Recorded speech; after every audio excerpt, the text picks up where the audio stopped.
यजमानस्तमेव च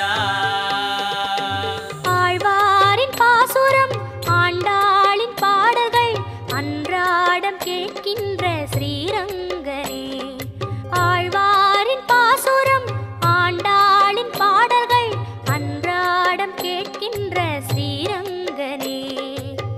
சயனம் ஆனந்தம் நயனம் ஆனந்தம் திருமண்ணானந்தம் திருவடி ஆனந்தம்.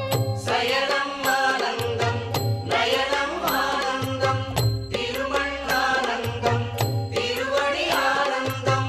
ஓம் அநாதிநிதனம் விஷ்ணும் சர்வலோகமகேஸ்வர लोकाध्यक्षं सुवन्नित्यं सर्वदुःखादिको भवेत् ब्रह्मण्यं सर्वधर्मज्ञं लोकानां कीर्तिवर्धनं लोकनाथं महद्बोधं सर्वभूतमवोद्भवम्